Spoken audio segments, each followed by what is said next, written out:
ముఖ్యంగా విద్యకు పెద్దపీట వేసి విద్యనే ఆయుధంగా మలిచి ముఖ్యంగా మహిళలకు అదేవిధంగా అణగారిన వర్గాలందరికీ, ఎందుకంటే education is the greatest leveller అనే ఉద్దేశంతో 1022 గురుకుల పాఠశాలలు పెట్టి బడుగు బలహీన వర్గాల అభివృద్ధికి, భవిష్యత్ తరాలకు ఒక ప్రపంచంతో పోటీపడే పౌరులుగా తయారు చేసే శక్తిని సంతరించుకునే విధంగా మహాత్మా జ్యోతిబా ఫూలే గారికి నివాళులు అర్పిస్తూ పెద్ద ఎత్తున గురుకుల పాఠశాలలు ఏర్పాటు చేసింది కేసీఆర్ గారి నాయకత్వం.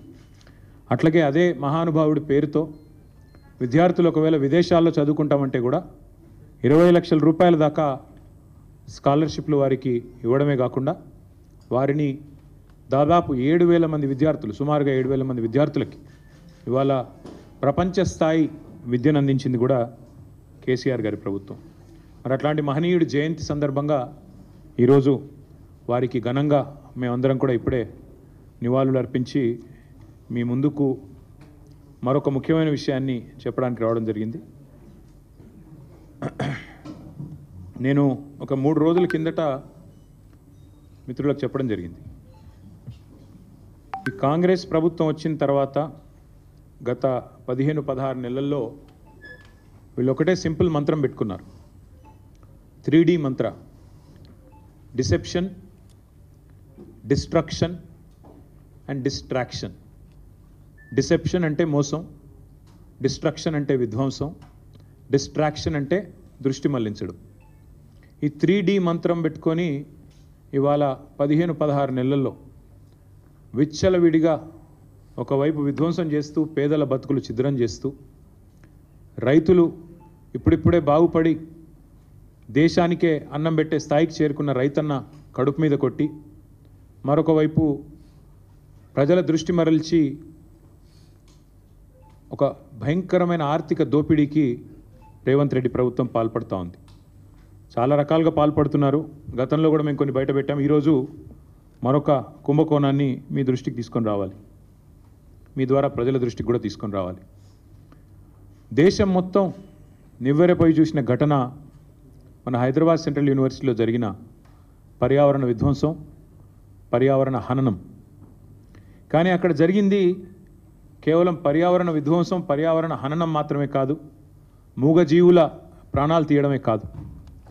రేవంత్ రెడ్డి గారి ప్రభుత్వం చాలా సక్సెస్ఫుల్గా ఒక అతిపెద్ద ఫైనాన్షియల్ ఫ్రాడ్ అనే దానికి కూడా మొన్న ఈ సెంట్రల్ యూనివర్సిటీ పక్కన ఉన్న అటవీ భూములు ఏవైతే ఉన్నాయో వాటిల్లో వారు చేయడం జరిగింది. ఇది ఒక నేరపూరిత కుట్ర, క్రిమినల్ కాన్స్పిరసీ, విశ్వాసఘాతకం తెలంగాణ ప్రజల పట్ల.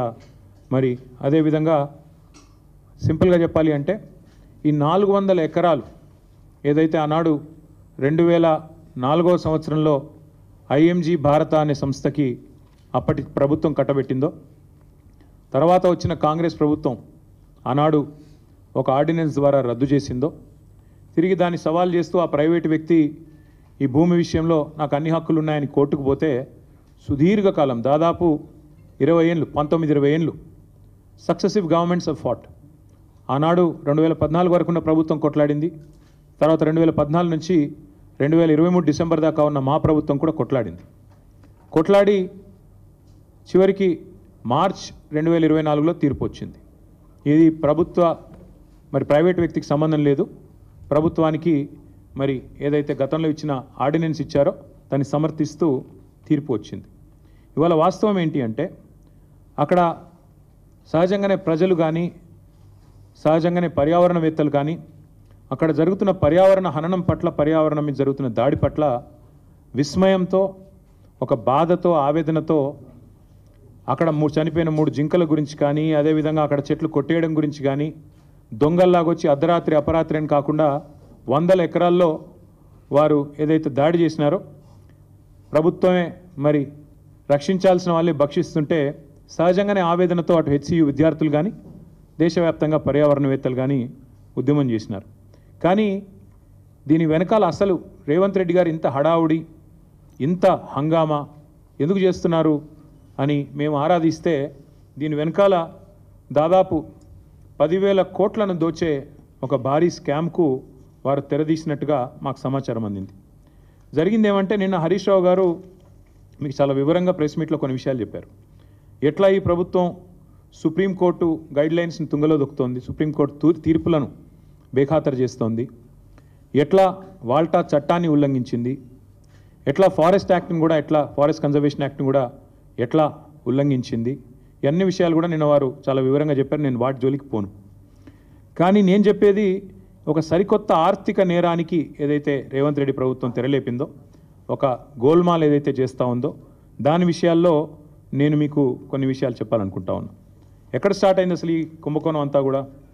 అసలు ఇందాక నేను చెప్పినట్టు ఈ భూమి ఏదైతే ఉన్నదో ఈ 400 ఎకరాల అడవి భూమి అనే మాట నేను చాలా స్పష్టంగా అటవీ భూమి అనే మాట పూర్తిగా ఉన్న అవగాహనతో మాట్లాడుతున్నా. అది కూడా చాలా స్పష్టంగా సుప్రీంకోర్టు తీర్పుల ఆధారంగా మాట్లాడుతూ ఉన్నాను. ఎందుకంటే నిన్న హరీష్ రావు గారు మీకు చెప్పారు, మీరు చూశారు.